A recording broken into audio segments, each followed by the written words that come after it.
So I'm here with Scott Hanson of NFL Network. Talk to me a little bit about tonight's banquet and what this event means to all the Christian athletes. Yeah, I'm here for the 30th year of the Fellowship of Christian Athletes in Central Illinois.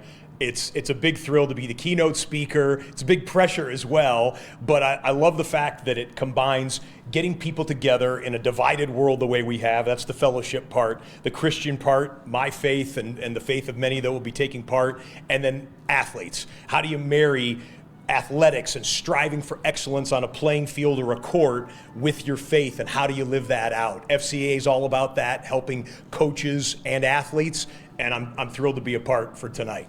Yeah, and you talked about it a little bit. How important is it for these athletes to have something like this to guide them in their faith as well as, in a direction forward?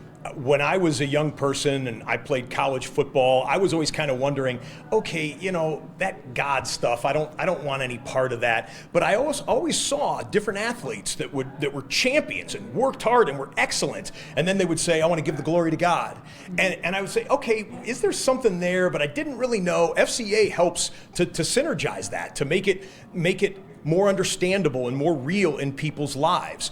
And I think it's not only a benefit to athletes in their athletic endeavors, but in their life, both here and eternally. I think FCA does an amazing job with that. Yeah, and talk to me a little bit how you got involved for the first time. You touched on it a little bit. Talk to me how you ended up in this organization, and we're 30 years later. 28 years ago, when I worked at WICS, News Channel 20 in Springfield, Illinois, my second TV job ever. I still have fond memories of it. I went through a great change in my life. That's when I became a Christian, and I wanted to know as a sportscaster, and now as a new Christian trying to figure out what this life of faith looked like.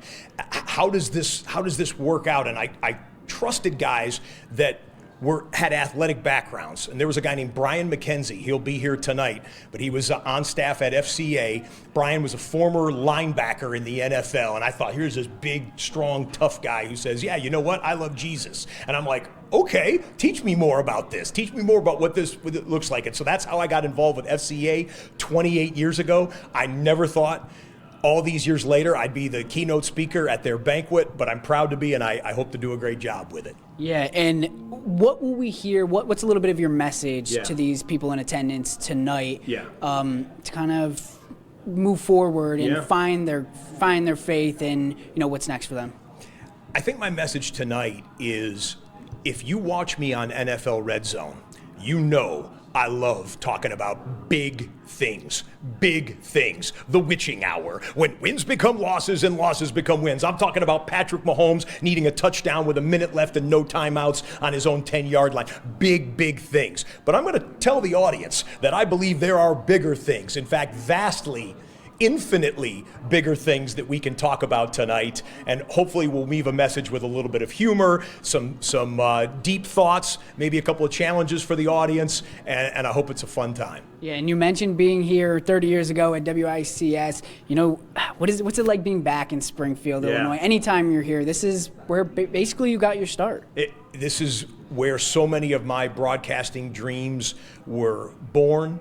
I hear the words Springfield, Illinois. I hear the words Central Illinois. And no matter where I'm at in the country or in the world, it goes right to my heart. This was home for 2.5 years, and I went through the greatest change that any human being could ever go through right here in Springfield. It's a special place to me, and it always will be. Yeah, and talk to me about how did it prepare you for what was next, heading onto your next career, and then eventually the NFL Network? Yeah.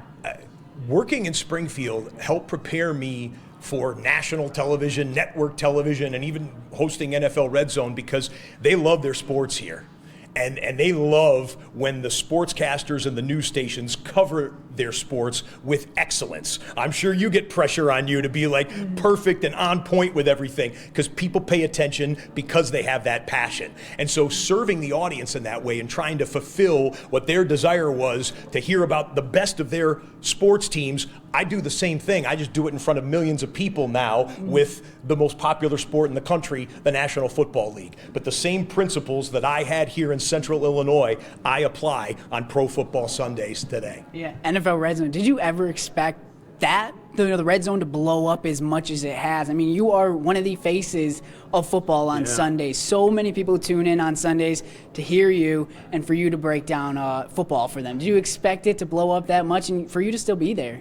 I hope you don't think I'm just saying this for effect, Dante, but I actually did think it would blow up into what it is. In fact, there are videos on YouTube or wherever of me on the first ever on camera, the first episode in 2009, when we came on camera. I said, "Hi everyone, welcome to NFL Red Zone. My name is Scott Hanson. You are watching the first moments of the channel that we hope and think will change the way you watch football forever." And that may have seemed like bombast or hyperbole at the time, but there's not a day that goes by that people don't stop me and say, "Scott, I love Red Zone. You and the team do an awesome job. It changed the way I watch football." I really thought if we did it well, it would be the definitive way to watch the NFL, and a lot of people feel so here today after 15 seasons. Mm-hmm. And talk to me about what you got going on this summer for the Olympics and how excited you are for that. NFL Red Zone is so popular that other networks and other sports want to tap into that energy and approach, that rat-a-tat-tat, take you everywhere, whip around action. NBC Sports and myself just recently partnered up for the Gold Zone. So coming to your TVs on Peacock this summer, Red Zone style broadcasting for the 39 sports in the summer games in Paris, Gold Zone.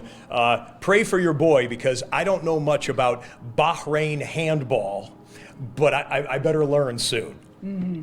And I have to ask finally, can you give me the opening catchphrase? I'm sorry, I'm sure you hear this 100 times. Do you get sick of it at all? No, sir. No, sir. I lean into it full speed, whether it's hitting the octo box at the beginning of the show or during the fourth quarter when we hit the witching hour, when wins become losses and losses become wins, all wrapped up in 7 hours of commercial-free football. I hope someone got some goosebumps out there when I just did it, because I can't wait to say that for real in September. Do people stop you like every day on the street and ask you to do that? I assume. I've been asked in supermarkets, in parking lots, in shopping malls, in men's rooms. I've been asked, "Give me the catchphrase," and I try and comply because the fans love it. All right. Well, thank you, Scott. I appreciate you taking the time to talk. You got it, Dante.